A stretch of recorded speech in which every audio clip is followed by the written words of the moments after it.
Hello. So guys, I'm sorry that y'all have just been getting one what if movie like a week basically, because like thinking about it in retrospect, the way I like to post is I like to post on all channels.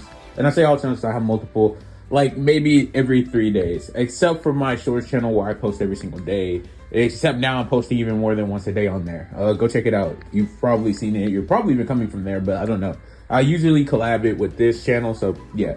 But this is just some exploratory, really not important to the video's topic, but yeah.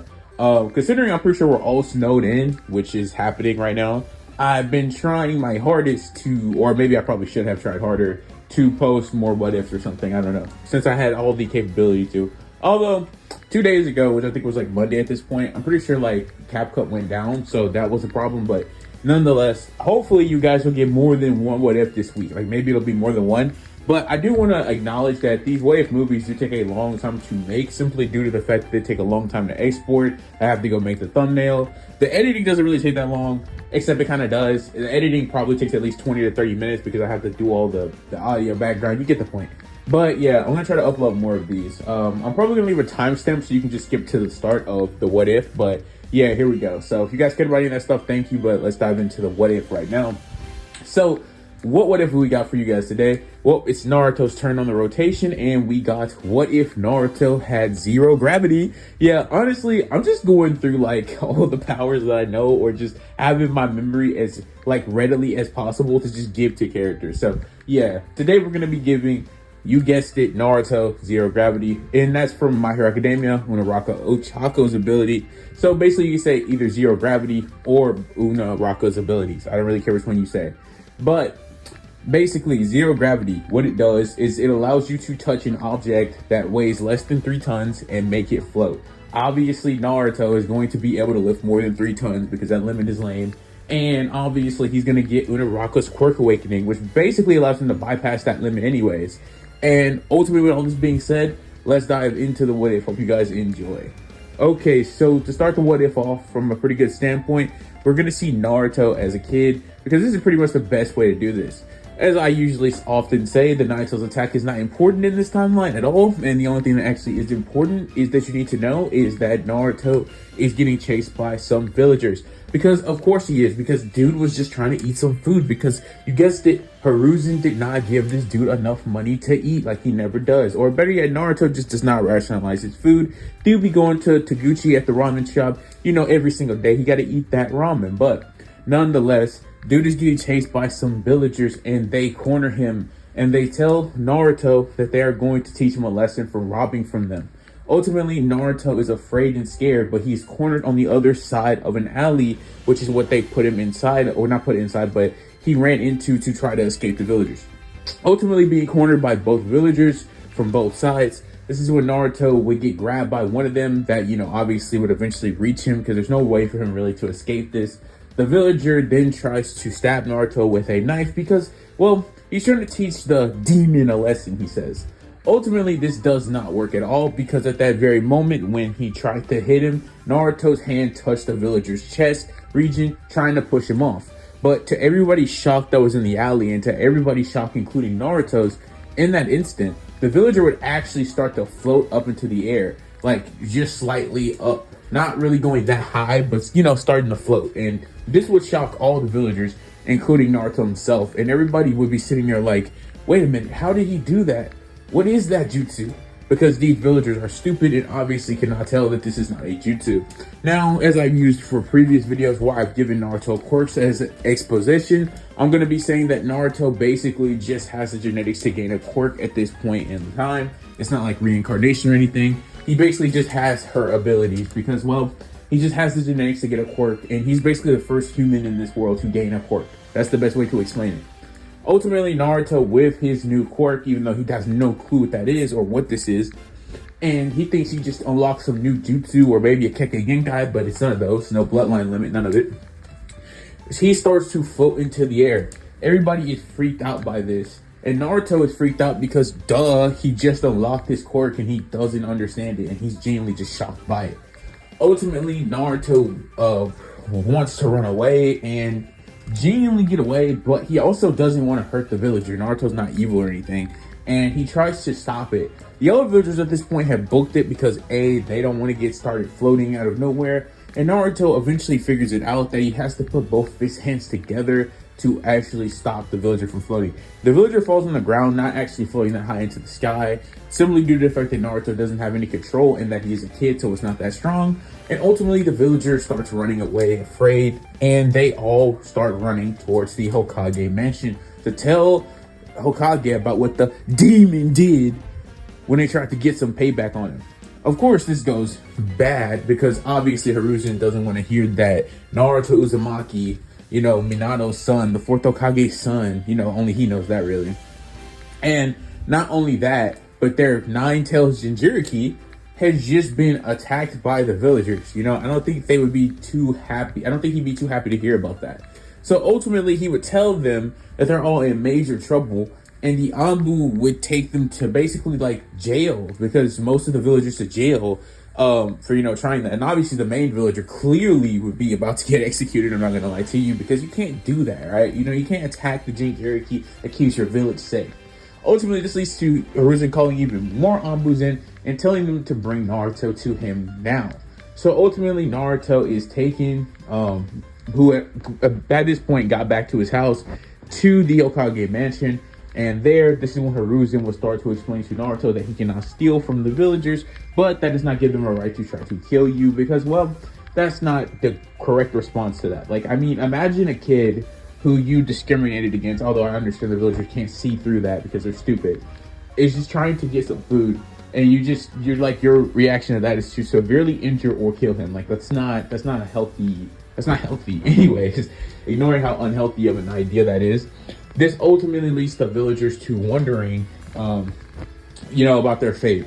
But this also leads Hiruzen to question Naruto about his abilities, or his ability, basically. Because basically, the villagers came in there with the intention of telling Hiruzen, thinking Hiruzen was going to do something to Naruto, not them.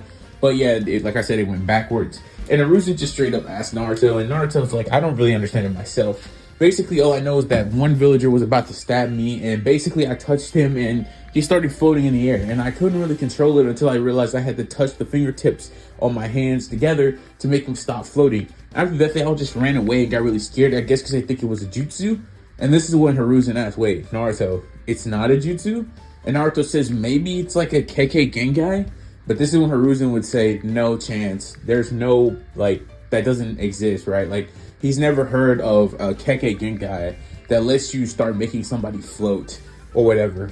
And because of this, Hiruzen says an Uzumaki, even Namikaze, shouldn't possess any bloodline limit like that anyways. So this leads Hiruzen to saying, okay, Naruto, you're a really big problem, and that ability of yours, since you have no control over it, needs to be trained immediately, because that could lead to somebody getting killed, right? So Hiruzen straight up says, I'm going to get somebody to train you,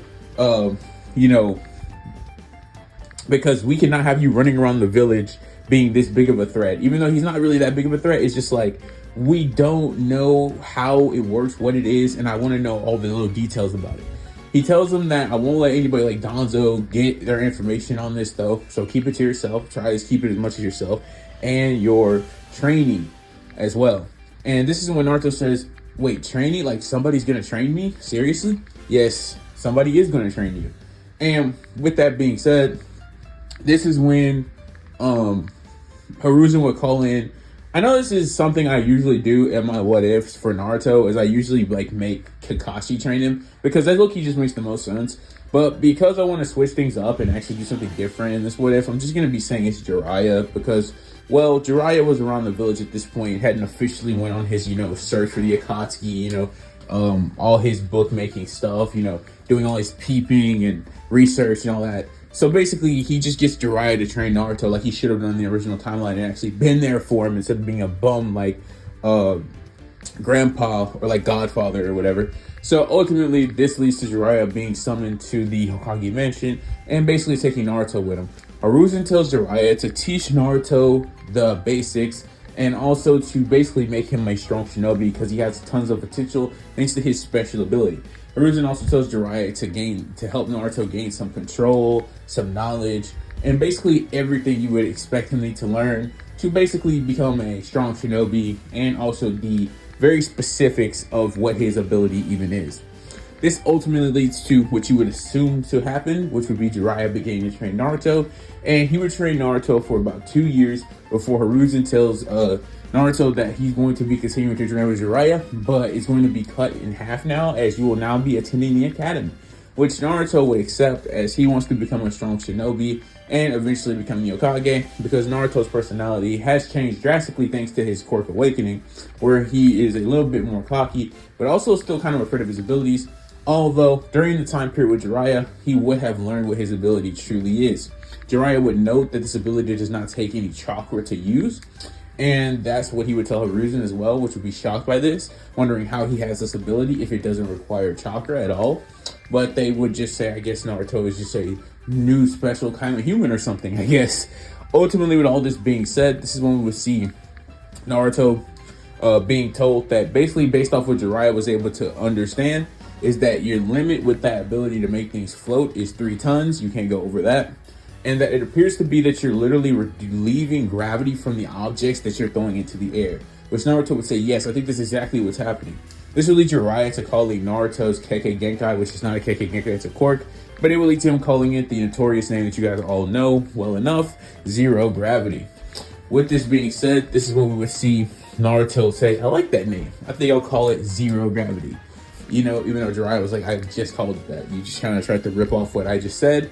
But this is not really that important, as we would then see the next events of this would have take place with a change of scenes, as Naruto would enter his first day in the academy, with knowledge over his abilities, and just being way stronger than the main timeline because he has Jiraiya as his teacher, and if it wasn't obvious, Jiraiya is a legendary Sonic, and Naruto getting trained from age 4 to age 6 would clearly change his overall capabilities by a long shot. With this being said, Naruto has already learned how to use the chakra implementation technique, which basically allows him to reinforce his hands and legs with chakra. He can't really tree walk, he can't really water walk or tree walk yet, but he can amplify his strength and speed with chakra. He knows his infinity is wind, although he cannot really use that really. He just knows it's wind now. Other than that, he really doesn't have any jutsu outside of just having zero gravity. As Jiraiya was mainly just teaching Naruto how to box. So, he doesn't get cooked. So ultimately, with all that being said, that's all Naruto would have learned up until this point. And this ultimately leads to what we would then see as the next events in this what if, which is Uraraka coming into the class and telling them all that he's going to be their instructor for the next 4 years. Or actually, that's completely and utterly wrong. The next, 8 years? Or however long they're in the academy, I kind of don't remember. But the point is, he would tell them that he would be their instructor for a while. And so ultimately, this would lead to Uraraka saying that we're now going to take a test to see where your abilities lie, where you guys just are in general, oh my god, I cannot talk right now, of shinobi abilities. So this ultimately leads them all to going out and basically starting to do the basic shinobi test. The first test would be throwing kunai at a target, which clearly training with Jiraiya, Naruto would be pretty good at. Sasuke's still better though, obviously. He's trained, more on that. It's like a Uchiha thing. So Naruto would get second place. We then see Naruto do the next test, which would be to make a clone, which Naruto can actually do because he trained with Jiraiya and he helped him, control his chakra, even though Kurama was messing with it effectively. I feel like that would be I feel like that would be pretty obvious if he can enhance his movements with chakra and punch harder with chakra. Obviously, he would have learned how to do this basic not substitution clones, but this little basic baby clone.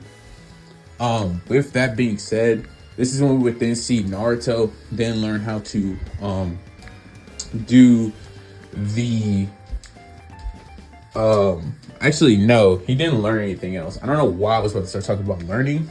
By the way, this is scripted and I'm kind of reading the lines really badlier than I've ever read them before, but I'm gonna lock in, y'all. I'm sorry. Basically the next thing Naruto would do is he would then begin the 1v1 sparring matches, because I genuinely don't think that's anything else really matters here. Just know Naruto is very high in the class and everybody is taking notice of it. That's all you really need to understand. Naruto, just like in the original timeline, will be paired up against Sasuke Uchiha. And ultimately, they would be tasked to fight each other to see where they stand in terms of sparring. Naruto and Sasuke's match starts with Iruka saying Hajime, and they both run at each other. This being the worst possible scenario for Sasuke, because the minute Naruto gets close to him, he would activate zero gravity, which Jiraiya would have told Naruto many different ways to actually activate zero gravity on opponents to actually get an advantage. He would tell him about using debris and other stuff, like how Uraraka actually does in the main My Hero Academia timeline, to basically get opponents off guard, you can get in close and actually hit them with zero gravity. So ultimately, Naruto would easily get a hand on Sasuke because he just does not know about Naruto's special ability or his quirk, and he starts floating in the sky. Once Sasuke starts floating in the sky, this is when Naruto tells Iruka that the battle is pretty much over, because now Naruto has complete and utter control over him, and there's nothing he can really do to fight him anymore because he has no gravity. And Sasuke is just like, wait, what? This is cheating. You can't do this. What is this? And Naruto just starts explaining to Iruka that basically he has a special ability called zero gravity that can basically just make the person literally just weightless and unable to, actually function in regular gravity. Iruka hearing this would be shocked, as everybody else in the class is shocked that Naruto has this special ability, because just like in the main timeline, they were all told by their parents that he's just a demon and that they should stay away from him. And honestly, because seeing how easily Naruto defeated Sasuke, Sakura would be genuinely shocked by this, because they all think Sasuke's top of the class. And up until this point, even though Naruto was in second place, Sasuke was still the best, or looked at as the best up until now, because literally Naruto just single-handedly defeated Sasuke with just one touch, everybody's thinking. Ultimately, Iruka would tell Naruto that he's the winner and that he needs to release Sasuke from being suspended in midair. So ultimately, Naruto would do just that and put Sasuke back on the ground, which he would fall on the ground with a thud. Sasuke would say that's cheating and that that's not fair and that basically he wants a rematch. But this is when Iruka would say that using something like a special ability, like a bloodline limit, is totally allowed, or whatever Naruto's ability is. Ultimately, he would say Naruto wins, and Naruto would walk out, and basically Sasuke would say, hey, wait, I wanna... But Naruto would say, look, just accept that I won. It's not that big a deal. We can always fight again later. And ultimately, Sasuke would just stop talking and go like, yeah, you bet. And so ultimately, this will lead to a time skip, because I don't really care about the rest of the academy. So enter age 12 of Naruto Uzumaki's life, and basically that would be 6 years that have passed. So ultimately, what happened in 6 years? Well, as you remember, I said Naruto will continue to train with Jiraiya while also training in the academy. Ultimately, during this time, Naruto would have learned multiple different jutsu from Jiraiya at this point, being literally the top of the class by a long shot. He would learn lots of wind style jutsu, which is wind infinity, and he would have already learned the Rasengan at the age of 11, because Naruto is kind of a prodigy of sorts. He would have learned from Jiraiya at the age of 9 how to actually stop the Nine Tails from interfering with his chakra so that he can even be more effective. And by age 10, Jiraiya would have already shown Naruto how to use the multi-shadow clone jutsu, not requiring him to steal the scroll of sealing, because obviously if Hiruzen knows how to do it, clearly Jiraiya would. So with that being said, this would also lead to him learning how to also use the substitution jutsu. He would have learned tree walking, water walking by this point, and would just ultimately be way stronger in the main timeline. As far as his ability is concerned, Naruto has already increased his ability by over the 3 tons limit, being able to make it lift up to 5 tons, because Naruto had been training zero gravity from a younger age, which, if you know, in My Hero Academia, you actually are not allowed to do. You kind of just have your quirk at its base level until you get into hero school, where you can then train it more effectively. So that's why in My Hero Academia, students are way greater than everybody on the street, even though they all have quirks, because it's well, they aren't allowed to train or use their quirks unless they're in hero school. So it's yeah, that's why they're so weak. And that's why villains are so strong. But you get the point, because they don't care. But the point is what we see here is just Naruto being built different at this point. Naruto also, thanks to Jiraiya talking to Hiruzen, would also question if he could learn the Flying Raijin, which by this point also Naruto had been told that he is the son of the 4th Hokage. Ultimately, with this revelation being told to him, he would want to learn the Flying Raijin because, well, it's kind of his birthright in his opinion, and he wants to learn the technique. So with that being said, Naruto will begin trying to learn that, but he does not have a hold on that just yet. not even really understanding the ceiling markers and other things. Also, because Naruto is an Uzumaki, he would also be trying to learn more about ceiling in general, and he would trying to find out if he can use the Uzumaki special technique, the adamantium ceiling chains. So yeah, Naruto's kind of trying to become busted with both of his lineages, and also using zero gravity. With this being said, Naruto's tactical thinking and also had to improve to use zero gravity, because it's like basically his special technique. It's like what he's going to use to finish a fight if everything else fails.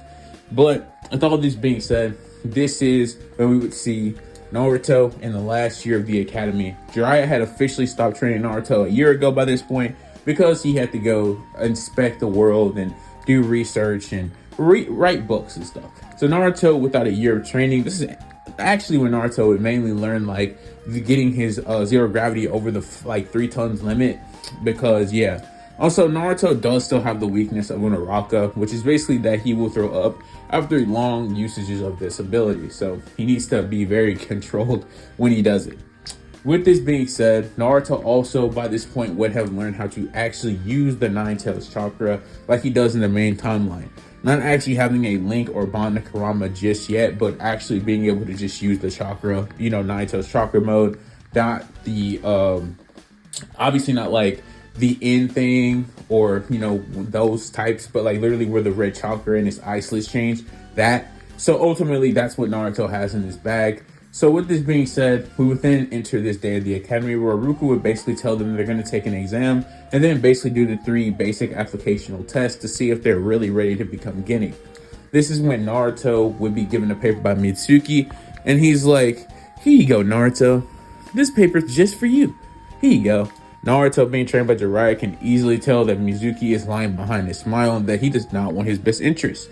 Naruto, being trained by Jiraiya, who is a Sannin, would immediately realize these questions are not for Genin and would immediately, dispel the genjutsu. This is when Naruto would then take the test and easily pass it, not even though,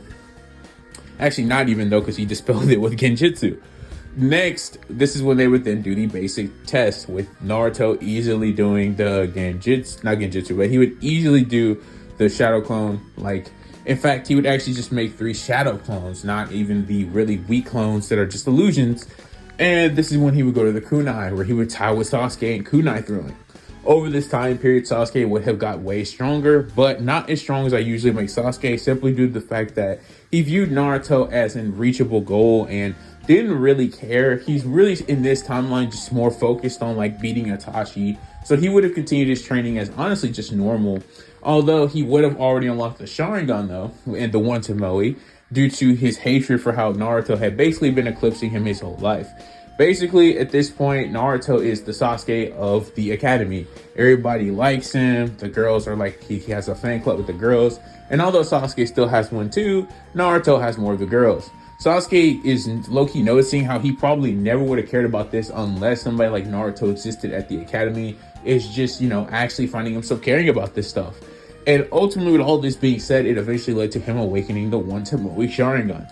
So yeah, they tie in kunai throwing, and last but not least, we have the 1v1 spars, which, because Sasuke and Naruto are both tied to be the Rookie of the Year, Iruka would have them fight each other, and basically whoever wins would become the Rookie of the Year.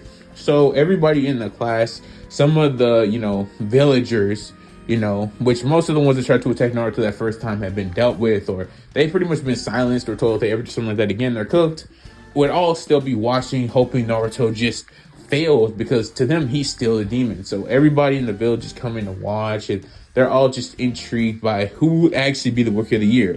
Would it be their prodigy, last loyal Uchiha? Or would it be the demon Naruto? Literally what they think. So ultimately, Naruto and Sasuke would be told to begin by another Hajime from Iruka, just like what occurred 6 years ago. And their battle would begin with Naruto very easily dodging all of Sasuke's attacks, not even actually trying to take bro out with zero gravity just yet. This is when Sasuke would get mad, wondering how Naruto can fight so well against him, especially when he has the one to Moe Sharingan, right? He's like, the one to Moe Sharingan should be able to react to all of his movements, but he's still just dodging and leaving me with pretty much ease. And I'm not gonna lie to you, being trained by a Sonic in hand-to-hand combat, even versus Sasuke's like Uchiha fighting style, bro has no shot. Naruto literally just wonders how he should defeat Sasuke at this point, because he could use a Rasengan, make multiple shadow clones, use a wind jutsu, just literally beat him in hand-to-hand combat, completely embarrass him, or just make him float with zero gravity. Bro is like, I have options. Like, he's like, I don't know which way I want to do this. But honestly, Naruto doesn't really want to embarrass Sasuke at all, because unlike in the main timeline, Naruto has no beef with Sasuke. If anything, Naruto is honestly just a much more happier interior person, similar to Uraraka, simply due to the fact that he had Jiraiya as his teacher throughout most of his life, and so he wasn't really alone, and Jiraiya and him kind of vibe. So this led Naruto to actually being a lot more happier than in the main timeline, and also just genuinely more carefree. He didn't really want to style on Sasuke. He didn't really want to prove anything. He still wanted to become the Hokage just for like his child ambitions. Like when you were a kid, you have a bucket list. You're like, I want to do all these things when I get older. But as you get older, you realize you really don't care about those things anymore, but you still just want to do it just for the sake of it. So that's kind of what Naruto is like right now. So Naruto ultimately just weaves a punch from Sasuke, and he sweeps him, grabs Sasuke's shoulder from behind, and just pushes him out of the bounds of the circle. And basically Sasuke starts tumbling on the ground, and basically Iruka's like, Naruto Uzumaki is the winner. And everybody's just kind of looking like, what? It was that easy? Sasuke lost that easy? Sasuke is angry, like he's pissed off. He's like, Naruto, you're supposed to take that more seriously than that. I can't believe you would actually end the fight where you just throw me out of bounds. Sasuke is enraged and actually wanted Naruto to actually try it. He wanted him to try to use that float. He wanted him to try to show him how much stronger he's gotten, but instead he just got embarrassed. Even though that wasn't even what Naruto was trying to do. He was just trying to easily remove Sasuke from the field to actually stop embarrassment. But honestly, this did just lead to him being more like embarrassed, because the girls all start cheering Naruto. Like even his fangirls are like, Naruto's awesome, he's the coolest, he's the best. And Sakura is just the only one there, even in the Sasuke fan club, that actually just isn't obsessing over Naruto right now. Ino is fully on Team Naruto at this point, and Hinata was never on Team Sasuke, so there's that. All the guys in the class is like, I don't know what Sasuke expected. It's Naruto we're talking about. He's on a different level. And Shikamaru's like, yeah, he had no chance to begin with. And this is when Sasuke's just hearing all this stuff and hearing all the fangirls cheering, and even some of the villagers who even hate Naruto are like, yeah, that kid's pretty tough. Sasuke's like, these people that don't even like Naruto are like cheering for him, and he's just getting angry about this. It's like, what is going on? And he says, Naruto, I want a serious fight, but Naruto was already gone back into the academy because their fight was the last one, because it was supposed to be special. Iruka, after acknowledging that Naruto was a winner, also says Naruto is the rookie of the year, to Sasuke's very much dislike and anger. Also, Sasuke, during all this stress and anger, would unlock the two Tomoe Sharingan, because yeah, I feel like that would happen, because he's just angry, dude. Like, imagine getting humbled by the guy you claim to be your rival, and that guy doesn't even really consider you a rival, because he's just living life and being carefree.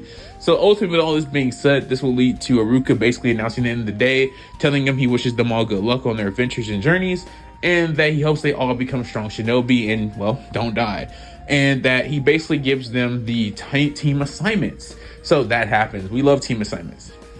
So with that being said, this is when we would hear the notorious squad of Kakashi Hatake, Naruto Uzumaki, Sasuke Uchiha, and Sakura Haruno as Team 7, the legendary team, the iconic team, all get put on the same team. I will tell you. So after all that happens, we would then see them all sit there as everybody else's team get put together.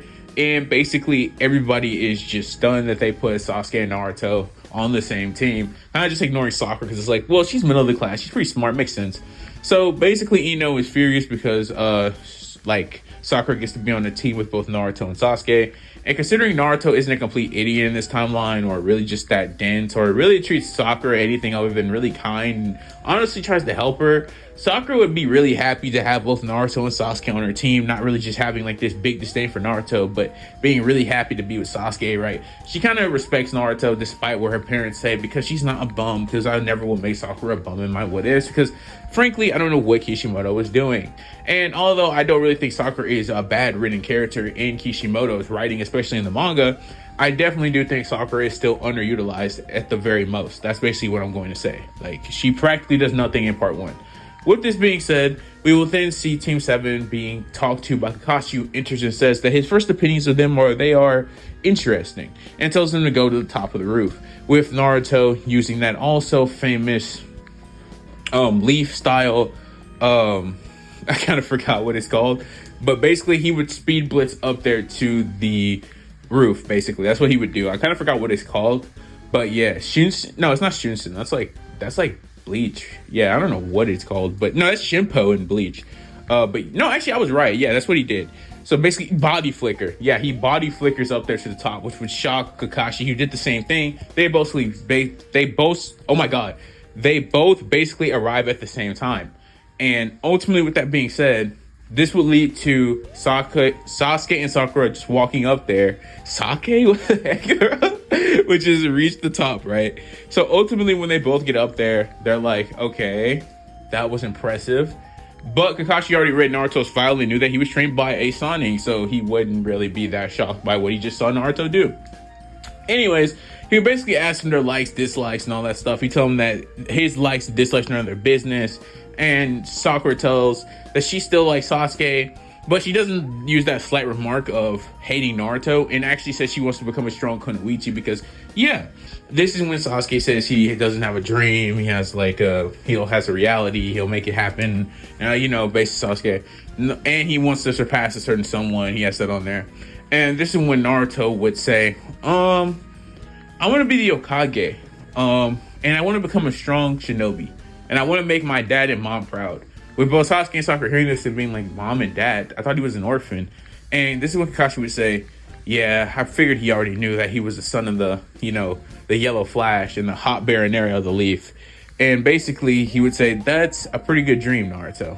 Anyways, this being said, he tells them all to meet at Training Grounds 7 tomorrow because they're going to do a bell test. And Sakura's wanting to know more about it, but Kakashi just pokes into a punch of smoke. And despite Kakashi being late, that makes Sakura even angrier because she's like, he wasn't even really here. He was just a shadow clone.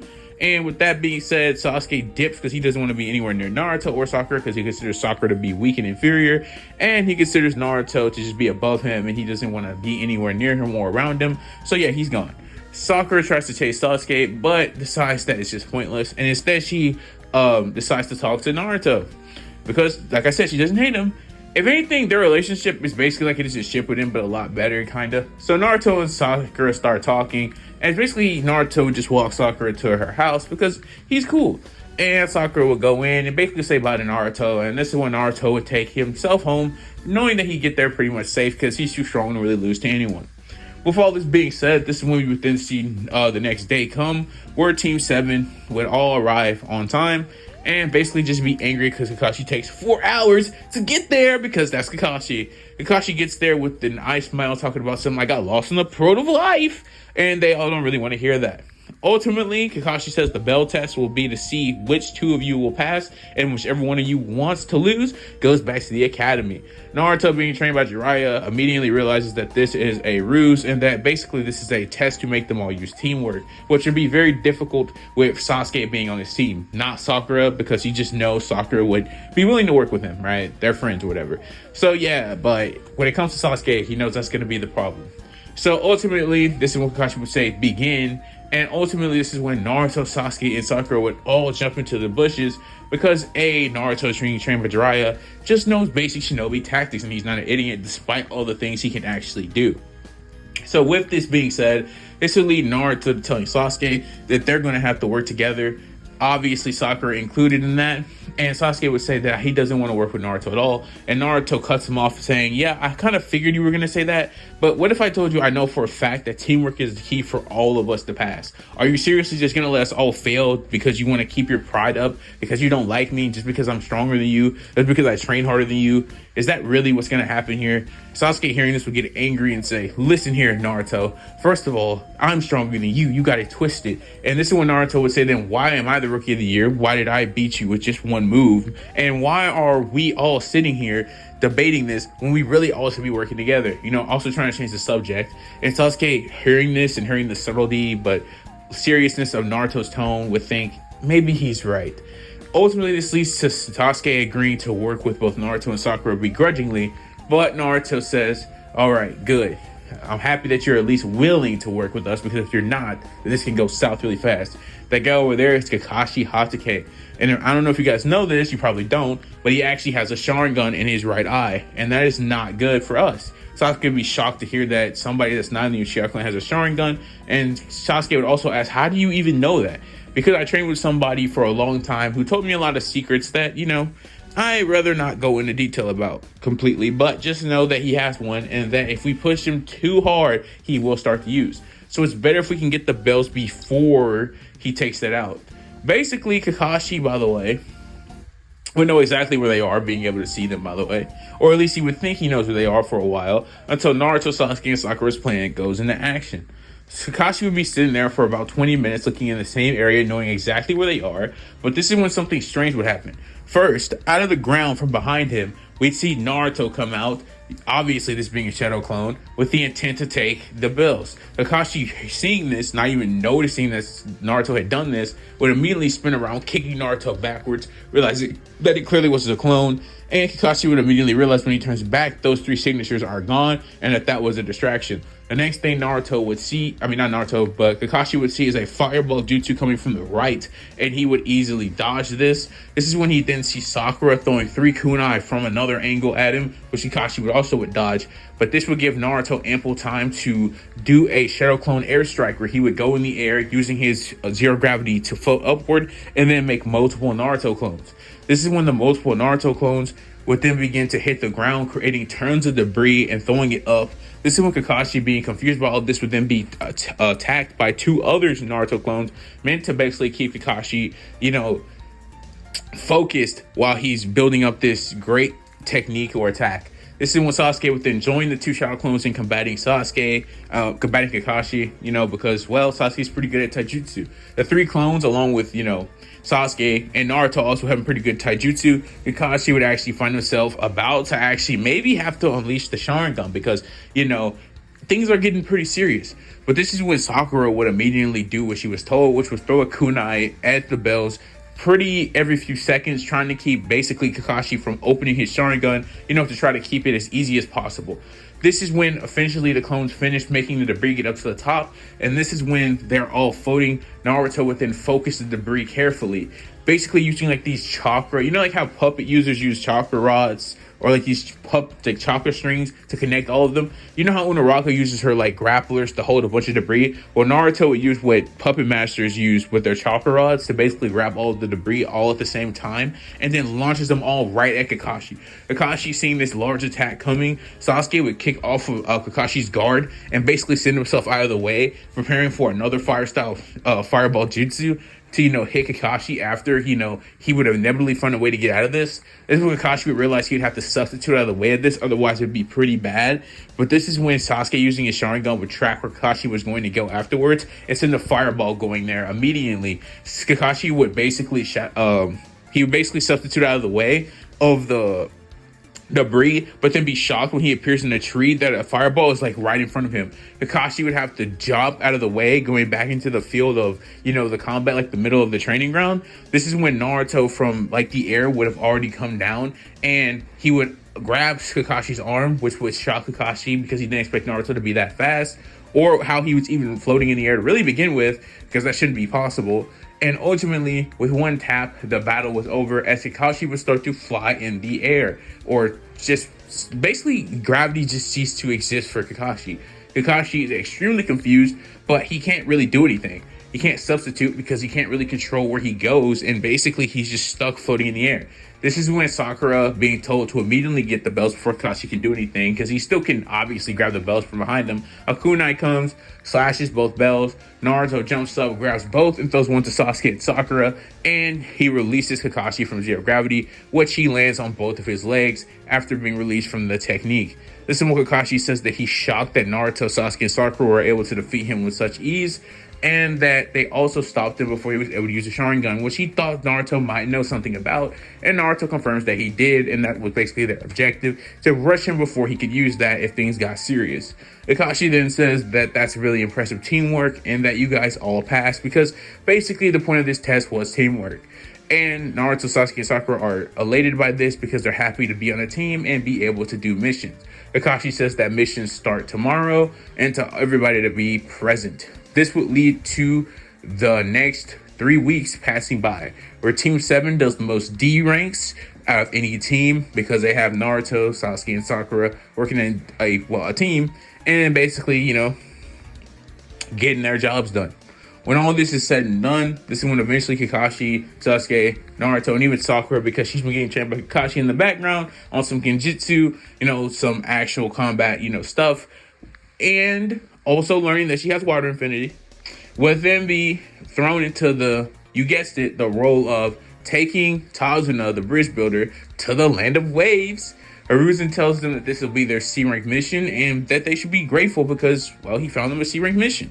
This is when everybody's like, yay, and Tazuna's like, no, because you're a bunch of kids. But Kakashi tells him that his team is more than capable of carrying him to wherever he needs to go. This is when we would then see the end of this scene and the next one beginning, which would be the next morning, where the whole team is now ready to depart for the Land of Waves. The team starts their journey to the Land of Waves, go in there and stuff. And this is when we would then see the water puddle, with being trained by Jiraiya, Kakashi obviously knowing, and Sasuke, having enhanced instincts, but easily all know that this is the trap, with Sakura being the only one to not really peep this. Ultimately, this is when the two demon brothers would try to attack Kakashi just for Sasuke and Naruto to intercept, with Sasuke turning his Sharingan on and Naruto reacting easily to them and easily taking them both out. With Kakashi beginning to interrogate them, being impressed by how his two students were able to act even before they could actually hurt him. After this takes place, this is when we would then see Naruto and Sasuke basically be feeling pretty proud of themselves. Sasuke, I was able to keep up with you. How about that? With Naruto not really caring about that at all, just being like, yeah, that was pretty good teamwork. And that making Sasuke angry because he was more worried about how he was more relative to Naruto than he might have thought, or that Naruto would actually care about that, but he doesn't. Anyways, with this being said, Kakashi eventually tells Tazuna that he clearly must have lied because we're not supposed to be fighting people like this and that this was an 8-ring mission. This is when Tazuna will start crying like a little girl because he wants them to come and save their village, man, because it's being run by Gato, shipwright.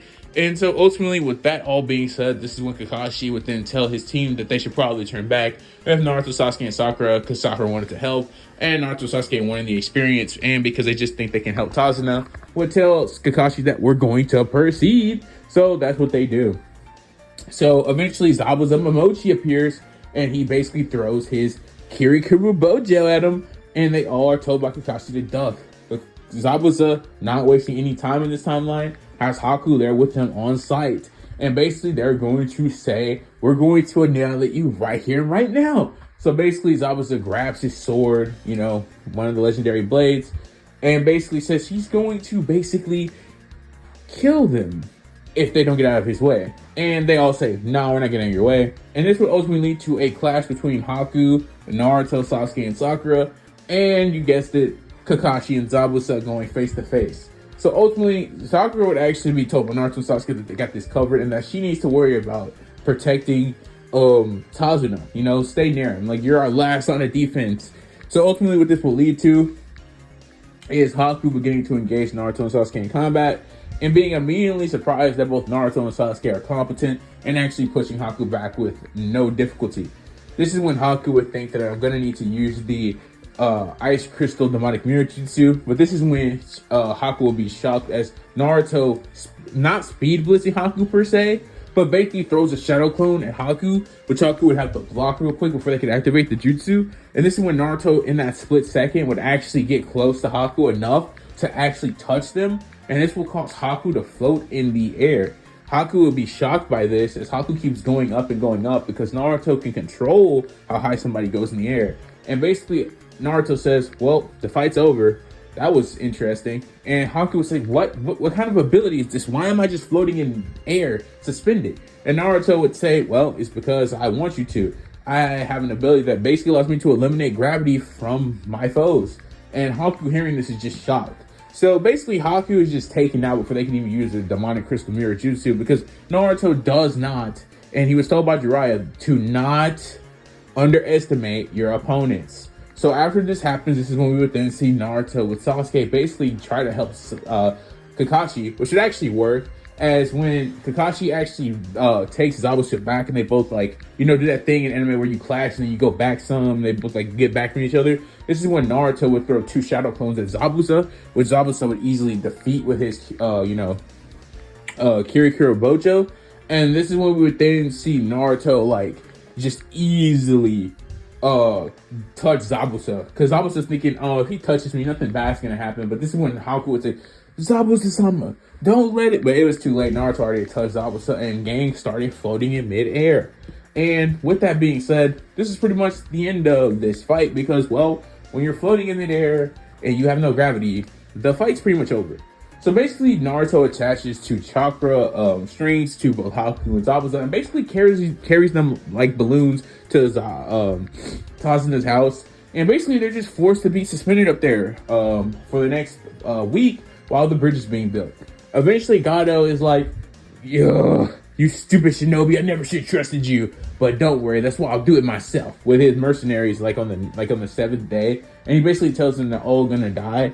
And this is when that would not happen, as Naruto just creates 100 shadow clones, and basically with Kakashi Sasuke's help, just solo all of the mercenaries and basically let the village do what they want with Gado, which would lead to them basically killing him. So with that being said, this would lead to Naruto finally getting rid of Zabuza and Haku from their chakra strings, and honestly just letting them go, because it's like, well, you're not a threat to us anymore. At least you shouldn't be. Your employer is dealt with, so you know what I mean. And basically this will lead to Zabuza saying that was anticlimactic, but nonetheless, you did win. And ultimately, considering we have no more business here, we'll just leave. And Naruto's like, yeah, that's kind of what I expected from you. So Zabuza says if we ever cross paths again, that it won't go as easy as it did last time, with Naruto saying, I'm pretty sure it will, because I'll be even stronger by then. With Zabuza actually laughing at that, and Haku bidding Naruto a farewell. And basically, with all that being said, Haku and Zabuza leave, not dying in this timeline, and Gado being taken care of relatively with ease. Also, during that time, Kakashi would teach Sakura and Sasuke tree walking, water walking, which Naruto already knew, so he doesn't train that. Instead, he trains to learn how to do the flying Raijin. So, and his adamantium Uzumaki chains. So, with that being said, this is when we would all see them make it back to the village after 3 days and get praised as heroes. Also, the bridge would be called the Great Naruto Bridge because, well, Naruto stopped Zabuza and Haku really easy. So anyways, after that, Kakashi files the mission report, which Hiruzen congratulates Naruto for bringing her to check out a missing nin, 2 missing nin, with visibility, showing how much he's progressed. And also congratulates Kakashi as well for completing a rank mission with Genin, because that's not normal. But Kakashi says he just wants to get paid. And everybody else in the team is like, oh, we want to get paid too. So Hiruzen's like, okay, fine, I'll pay you for an A rank mission. And he also promotes Naruto to Chunin. And ultimately, with all this being said, Sasuke gets angry because he's like, why did Naruto get promoted to Chunin and I didn't? Even though Naruto is literally the whole reason the situation did not go any worse. Anyways, after all this happens, this is when we would then see Naruto and Sasuke and Sakura the next 3 days later being told by Kakashi about the Chunin exams because, well, it's the Chunin exams. So, to make a long story short, they trained for a week. They go to the Chunin exams. They pass the test because, well, Naruto's way smarter. Sasuke just cheats with the Sharingan, and Sakura's just a genius. So they all pass that. When Rock Lee tries to fight Naruto, because he's the Rookie of the Year, Naruto just says, wait till we actually fight in the tournament. And ultimately, this would lead to them going into the Forest of Death with Orochimaru lingering over them. Now, because Naruto is way stronger than in the main timeline, he, in his dream, would get the scroll way faster than in the main timeline because the team they run across has a heaven scroll, and he would just make them all float very quick, very easy, and basically just look in their bag, take the scroll, and start heading to the exit before Orochimaru really could even get started. Like, this probably happens in like the first 2 minutes because Naruto, he's got some sensory going on because he's trained by Jiraiya, which I don't know if you guys understand. That means that he's a lot better at a lot of things. So because of this, he ultimately is able to easily sense out the team. He makes them all float and just takes the scroll.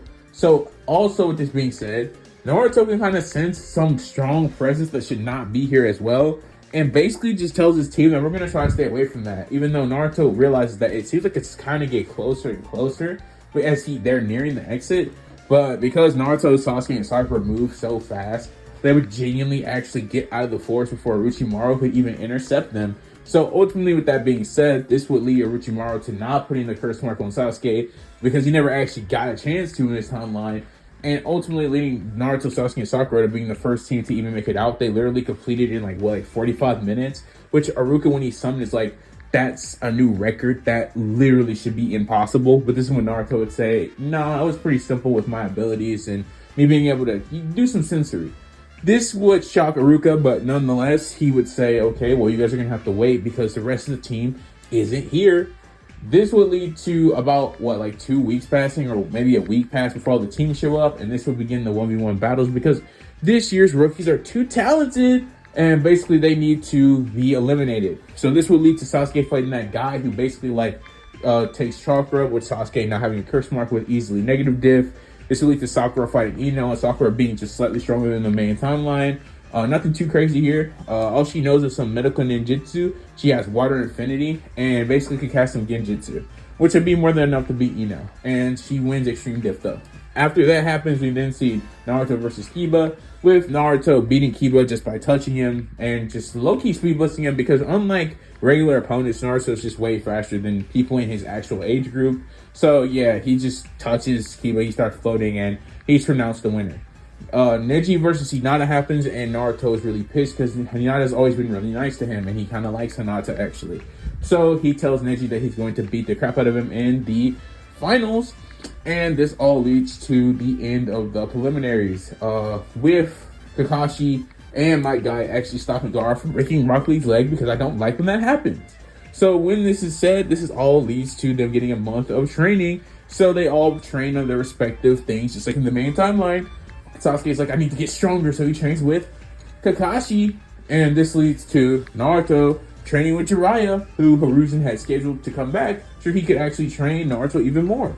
During this time period, Naruto would learn the summoning jutsu and learn how to summon Big Toe Gamabunta, and he would actually prove he's worthy of actually being his summon by standing on Gamabunta's head for an entire day.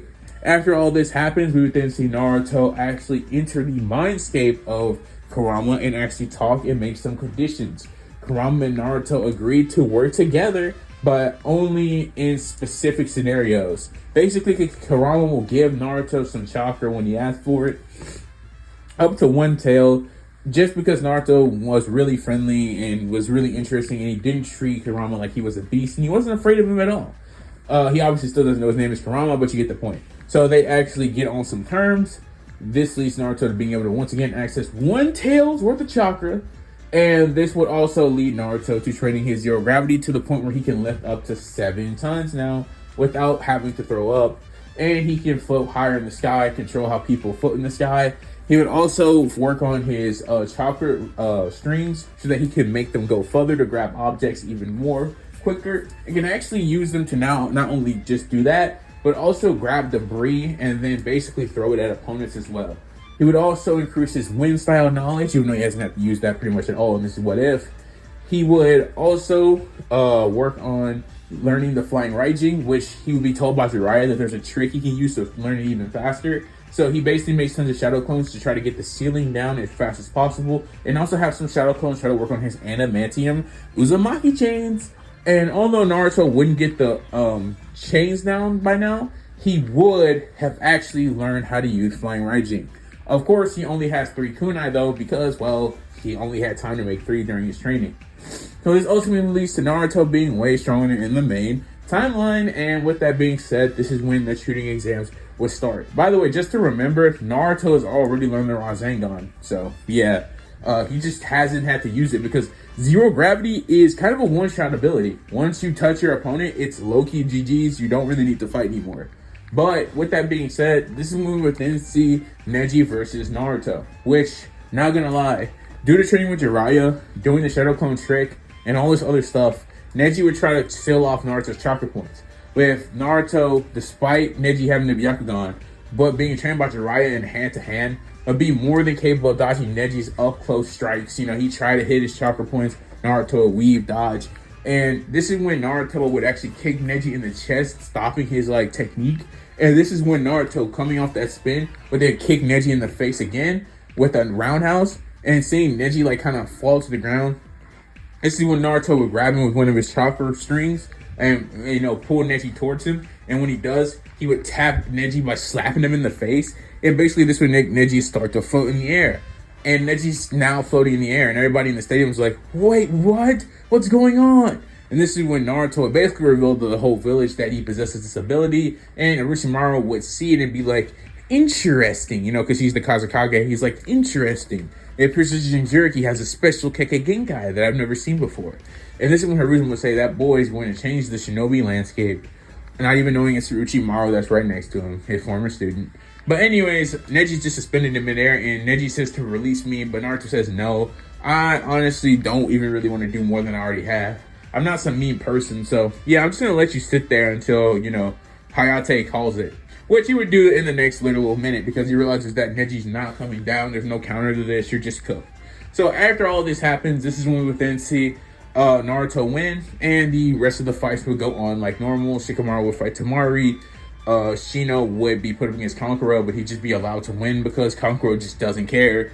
And this would lead to Sasuke versus Gaara, which in most of my timelines doesn't actually go out of hand, because I just have Sasuke cast some Genjutsu on Gaara because he's just that strong in most of my what-ifs. Yeah, not this one. Sasuke actually is not that strong, and ultimately this would lead to Sasuke basically having to chase Gaara out of the village because he becomes Shukaku. And this is when Naruto realized that Orochimaru is trying to take Hiruzen to a place that clearly cannot end well for him. But this is when Kakashi would tell him that he needs to go, right? He needs to go help Sasuke because things are not going to end well. Naruto, hearing that, does not care though, as he just makes a shadow clone to go and help Sasuke, or two. And basically, he himself is going to go help Hiruzen because he's like, yeah, no, that's way more important than what you're talking about. So, hey, shadow clones go after Sasuke. And this is when we do a change of scenes to where we see Naruto going up there with Hiruzen. Up there with Hiruzen barely before the cage closes. And Orochimaru was shocked to see Naruto actually got in, or even was smart enough to know what he was going to do before it happened. Ultimately, this is when Hiruzen would say, Naruto, no, this isn't a place for you, my boy. This place is far too dangerous for the likes of you. This battle is beyond you. And Naruto would be like, no, this battle isn't beyond me. And I possess an ability that can end this battle pretty quickly. And that's kind of what I'm going to plan on doing. Orochimaru, hearing this, is starting to laugh, thinking, you're too cocky, boy. You have no chance here. And basically, this would begin the fight between Naruto, Hiruzen, and Orochimaru. Basically, Orochimaru would basically be getting handled by Hiruzen in terms of all combat, whereas Naruto is just simply firing one style jutsu at Orochimaru, throwing debris at him using zero gravity, and just trying to sneak in to touch Orochimaru so that he can actually, you know, send him into the air and basically suspend him. With Orochimaru being noting that Naruto's trying to get close, implying that he knows that he basically has to touch him to basically make him go zero gravity, which is the big weakness of zero gravity in general, at least until, you know, Naruto awakens it, and then that's not a problem anymore, but he doesn't have that awakening just yet. So ultimately, this basically becomes a really tough battle for Orochimaru because he has to deal with Hiruzen's mini jutsu, and he doesn't even have time to actually use the, not the Reaper Death Seal, but, you know, his jutsu, like reviving the dead, right? He can't even use that. Because basically, it's like, how is he going to do that with Naruto there helping?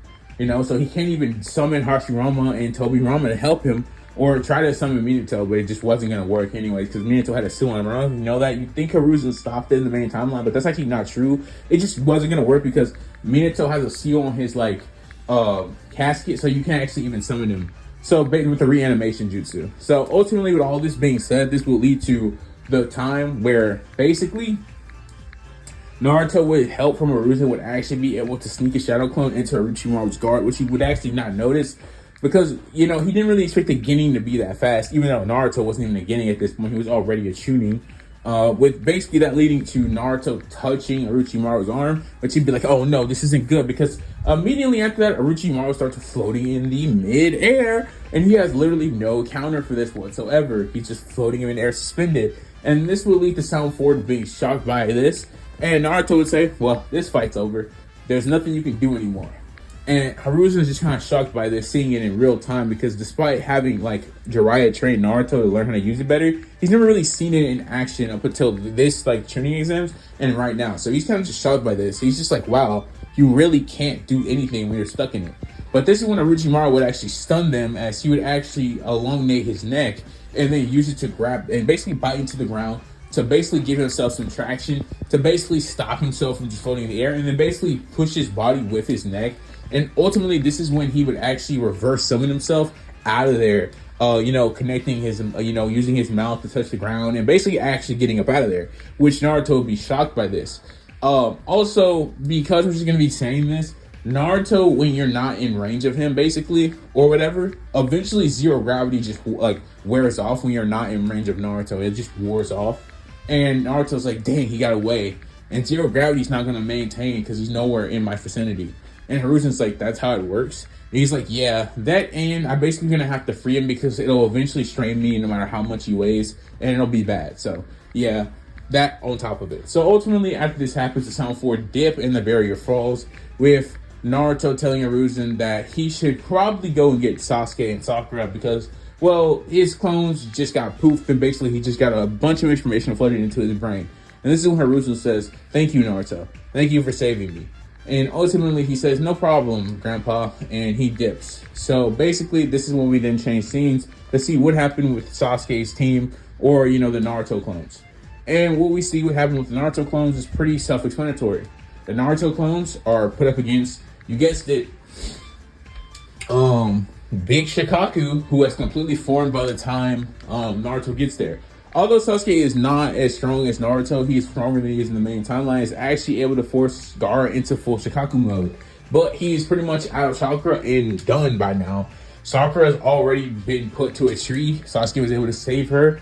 And because Sasuke's knocked out, he's nowhere to be found when Naruto does what he's gonna do. So the Naruto clone, one of them, basically tries to get Sakura and Sasuke to a safe place, trying to get Sakura out of the tree, whereas the other Naruto makes Gamabunta appear, who turns into the Nine Tails, and that clone of Naruto basically then punches Gaara in the face, waking him up, crumbling on the sand. This is when the clone gives Gaara a talk no jutsu speech about friendship and how he could be better than the demon that lives inside of him.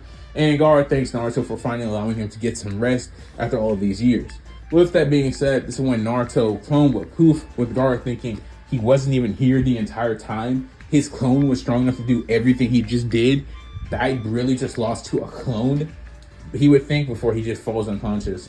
Ultimately, the clone would then start taking Sasuke and Sakura back to the village. But ultimately, Naruto himself arrives, after all the Orochimaru stuff we just covered. And basically the two sides of the story intersect. And the clone poofs while giving Sasuke and Sakura over there to the actual Naruto. And basically he takes them back to the village. Hiruzen not dying in this timeline leads to pretty much nothing bad happening. And due to the fact that the village still got kind of destroyed by Orochimaru's summons, will lead to them still having to rebuild though, but not mourning their Hokage's death. With all this being said, Hiruzen would be done with all this and say that he wants to get out of here and retire, and tells them to go find Tsunade. Basically, he sends Team 7 along with Jiraiya this time to go and claim Tsunade and tell her to come back to the village to be named the 5th Hokage. So this will ultimately lead to a week of searching with the team and a week of searching with Jiraiya, until eventually they find her in a bar, and they all tell her that the village needs her to turn immediately, and Orochimaru just tried to destroy it. With this being said, Tsunade says she doesn't care, she's not going back to the village, and ultimately this leads Team 7 to be sad. But this is when Naruto would tell Tsunade straight up that he'll make her a deal because he knows that she likes to bet. And Tsunade hearing something about a bet is intrigued. Naruto says that I'll give you all the money in here if you can beat me in a fight, but if I win, you gotta come back. And Tsunade hearing this is just genuinely shocked by this, and thinking that Ginny thinks that he actually has a chance at beating her. Sasuke and Sakura, Kakashi, and Jiraiya give Naruto a look like, yeah, dude, this probably isn't the best idea. She's a Sonic, right? But I guess they forgot that Naruto had been trained by a Sonic his whole life. But even then, Jiraiya is just like, even though he knows he trains Naruto really well, that he practically has no chance against Tsunade. But that's when he realizes what Naruto's game is. Basically, Naruto is going to just zero gravity Tsunade, and basically, considering she's drunk, he's just going to catch her off guard with the ability. Which, when Jiraiya actually thinks about it a little bit more, that actually makes a lot of sense. So ultimately, he's like, yeah, Tsunade, you should definitely take the bet. Oh, you're going to get tons of money out of this one. That kid has tons of money in that. And basically, Tsunade's like, yeah, there's no way this is a sucker's bet. I'll take you on. And if you win, like you said, I'll become the 5th Hokage. So with that being said, this is when you would see it begin. With basically Tsunade sitting there and basically pulling up her finger, just thinking that's how she'll need to take down Naruto. But Naruto's attuning and just way stronger than she actually thought. Naruto starts the battle off by creating a bunch of shadow clones, and they all rush Tsunade. Tsunade, seeing all these shadow clones, would actually be kind of impressed that Naruto could use that jutsu, but would then just like hit the ground, and this giant shockwave from the ground would basically destroy all the shadow clones, with all of them being gone, including the real Naruto. But this is when Tsunade would realize that Naruto was right behind her because she has enhanced senses. Clearly, she's not assigning for no reason. And ultimately, she tried to punch, or not punch, but flick Naruto. With Naruto obviously having battle instincts good enough to clearly avoid this. And then he basically basically puts his hand on Tsunade's shoulder, with her wondering, what is this kid doing? Why is he putting his hand on my shoulder? That means nothing. She basically tries to recalibrate to then hit Naruto off of her, wondering why he was touching her shoulder, until she realizes that her feet are coming up off the ground unintentionally, like she's not doing that. And then she's like, wait, what? And as she starts to float in the air, going higher and higher, she's like, what's going on? And this is when Tsunade is just officially suspended in midair, being confused and wondering why she's floating in the air. And this is when Naruto would begin to explain that he has a special ability that basically allows him to remove gravity from you completely, and that basically was his aim of the game the whole time, was to just get in close to Tsunade and touch her once to basically make her float. When Tsunade hears this, she thinks, no, it was a sucker's bet. You little brat, let me down here for right now. And Naruto says, not until you admit that I actually beat you fair and square and that you're going to become the 5th Hokage. This is when Tsunade realizing just how much she got suckered and how she was actually going to have to become the Hokage whether she wanted to or not, because technically Naruto did in fact beat her because she can't really do anything while in the air. This is when Tsunade would say, fine, you win, okay? Now let me down from here, you brat. And this is when Naruto would do just that, and Tsunade would be led back on the ground, which obviously being a skilled shinobi would land on her feet. This is when she actually says Naruto's not half bad, and that ability is pretty strong, and that she should have took him more seriously.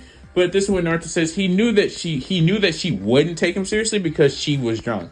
And Tsunade hearing this would actually start to smirk a little bit because she's like, this kid he's kind of a monster. And ultimately, with all that being said, this is when the next day would come. Tsunade packs up her bags and they dip. Orochimaru and Kabuto try to intervene and give like this proposal to Tsunade, but this leads to them getting cooked because Naruto's there, Sasuke's there, Sakura doesn't matter, Shizune's there, and Jiraiya's there along with Kakashi. And yeah, that wouldn't really go well. So Orochimaru, realizing that Tsunade just wasn't going for it, would just dip because he's not trying to get packed. You know, because he knows Naruto's about Naruto's ability. So he just, I don't want to get suspended in midair again. So ultimately he dips. And this ultimately leads to the scene where you see Itachi and Kasame like, what are we going to do? What are we going to do, Itachi? That's Kakashi of the Sharingan, the Sage of Jiraiya, and the Slug Princess Tsunade. We cannot attack Naruto Uzumaki at this point in time. Otherwise, it's going to go bad. And Itachi's just sitting there like, yeah, we're going to have to tell Pain that this just cannot be done right now and that we need to go. So Itachi and Kasame dip back to Pain because, well, they can't do anything to Naruto, not with a top, like the strongest Jonin in Konoha, Jiraiya, and Tusanis, basically, right? And they've heard reports that Naruto has some very special ability that they just, should try to avoid. So yeah, and they're not trying to do anything. Plus, Sasuke's there, and Itachi, he's even more hesitant to do anything. So ultimately, with all this being said, this would lead to them dipping, and ultimately Tsunade becoming the 5th Hokage, where she would then start making orders to rebuild the village even faster. And if it wasn't very obvious, because Sasuke never actually got the curse mark in this timeline, he would stay in the village because he's just not corrupted by Orochimaru. And Orochimaru does still offer power through the Sound 4, But Sasuke, not being corrupted by the curse mark, sees through this and just basically negative discs the sound forward with ease because he's stronger than the main timeline. And with this being said, he reported to Kakashi the next day, and all would go as we like. So because of Sasuke retrieval arc doesn't happen in this timeline, this is when we would then fast forward to, you guessed it, part 2, which would basically lead us to basically having the time skip where Jiraiya says that he wants to teach Naruto even more, like trying to increase his abilities even more and whatnot, trying to further what he can do and go beyond his current limits. This is when Naruto would agree. Obviously, he's like, yeah, I want to do that. So this is when Naruto and Jiraiya will leave the village for 3 years, and Naruto will bid farewell to all his friends that he claims he's going to come back and see. Sasuke promises to be stronger than Naruto when he returns, and Sakura says bye. And Kakashi tells him not to lose himself on his journey. And this would lead to the 3.5-year time skip. And basically with that happening, I'll tell you what happened over this time period. Basically, the Akatsuki during this time period would get folded. What I mean by that is basically Hidan, Kakuzu, Deidara, Sasori, all 4 of them get taken out by Naruto and Jiraiya during these 3.5 years because they're weak and Naruto is crazy strong. During the first year of training, Naruto would not only have gotten even better connection with Kurama or how to tap into 3 tails, but he would have finally mastered the Uzumaki and Adamantium chains. He would have created tons of kunai with the Flying Raijin. He would have made different variants of the Rasengan. And he would have even started to try to learn the Rasen Shuriken at this point. And with all this, along with increasing zero gravity to 10 tons, Naruto would be pretty much unstoppable really at this point. And ultimately with Jiraiya's help, they basically just take down 4 of the Akatsuki members to Pain's very much dislikement, along with Obito's very much dislikement.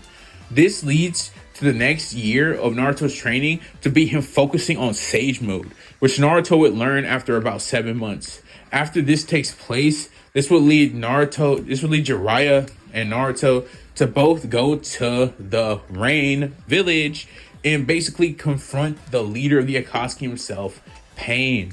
And ultimately there, Naruto and Jiraiya working together would defeat Pain in his village on his own terms. Because a Sage Mode enhanced zero gravity Naruto, who also during that time period would learn how to lift up to 12 tons, with also being able to tap into 3 tails of Kurama's chakra, while also being able to use the Rasen Shuriken, the one that you can actually throw, and that being what really all Naruto needed to really stand up against Pain in the main timeline, with Jiraiya's support on his side as Asani, who's also using Sage Mode.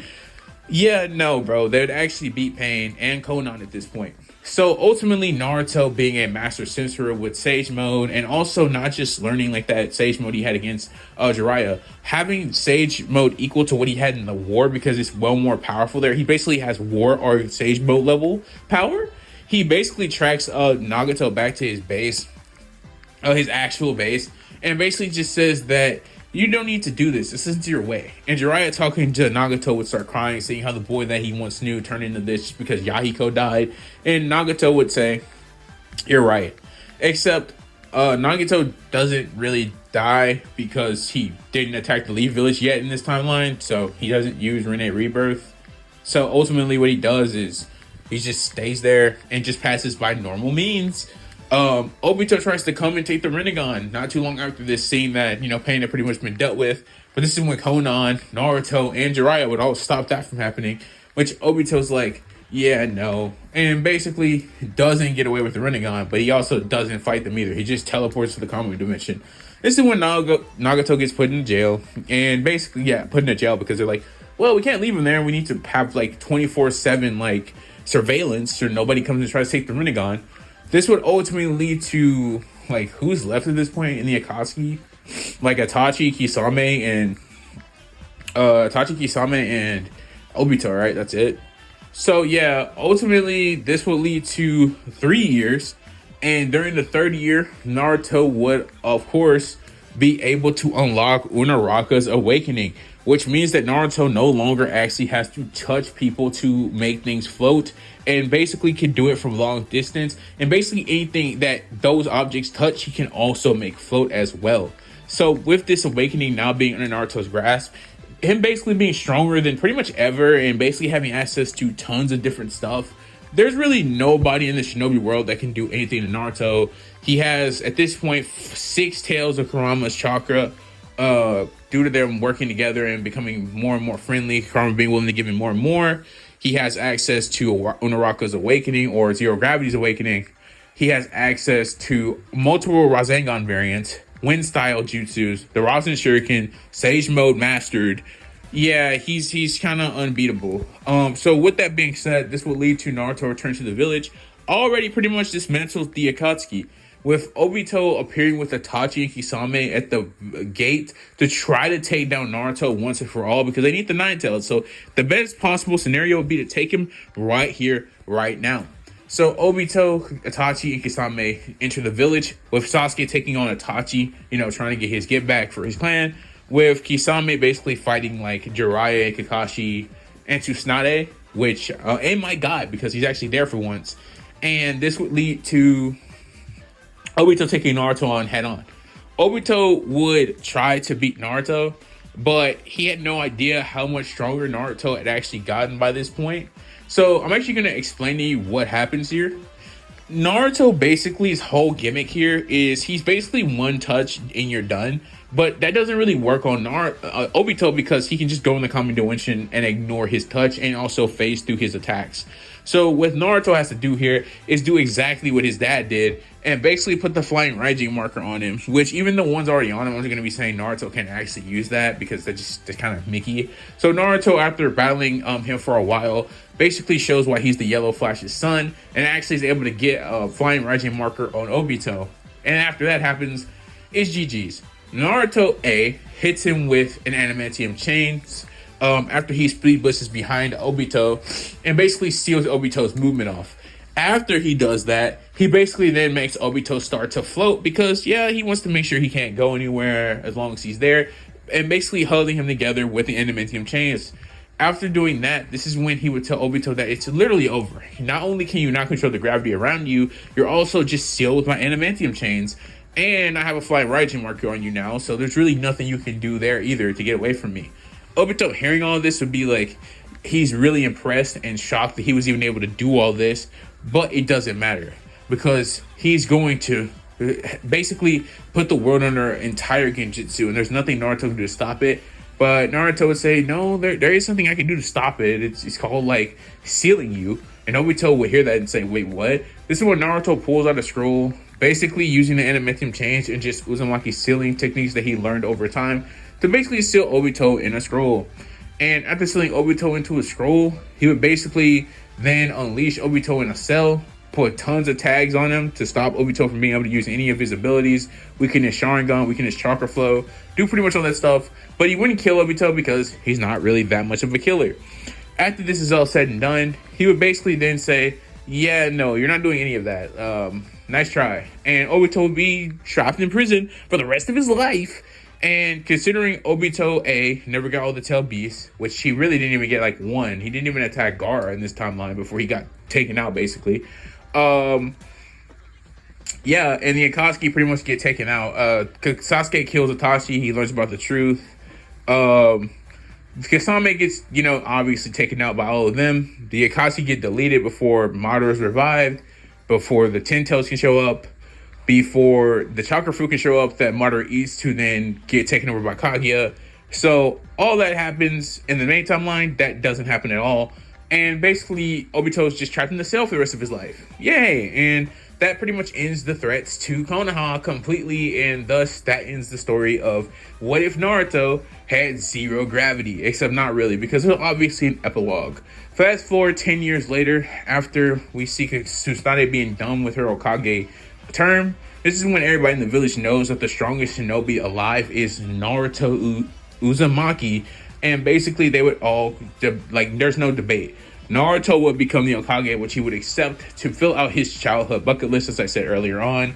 Naruto and Sasuke would have had one more fight, and basically Naruto would have just used his awakening to make Sasuke float before he even got really even remotely close to him, and that would have been the end of the fight. But Sasuke laughing, saying how absurd it is, just how strong you really are. even though Sasuke pretty much at this point would have had pretty much every power he would have had in the main timeline minus the Rinnegan, because he didn't get killed, so he didn't get revived by the Saiyan Six Paths, so he didn't have the Rinnegan. But he would have had every other power. So basically the Eternal Mangekyo Sharingan, you get it. But nonetheless, Sasuke would just laugh and say, yeah, you really are just different, Naruto. And Naruto would say, yeah, I am. But they would both fist bump after Naruto lets him go, and Naruto would become the Hokage. And like I said, basically what we would then see is Naruto sitting there at the desk thinking, why did I want this job again? All this paperwork is just too much. But this is when Naruto will reveal that he is actually married to Hinata, because I love the Hinata ship. And this is when Boruto and him and Waru would come in and say, could Naruto teach him some techniques, or basically his special technique, which lets people float? And obviously, because Naruto was the first person with the quirk, and he had, you know, children with someone who didn't have a quirk, this actually led to his kids having quirks too.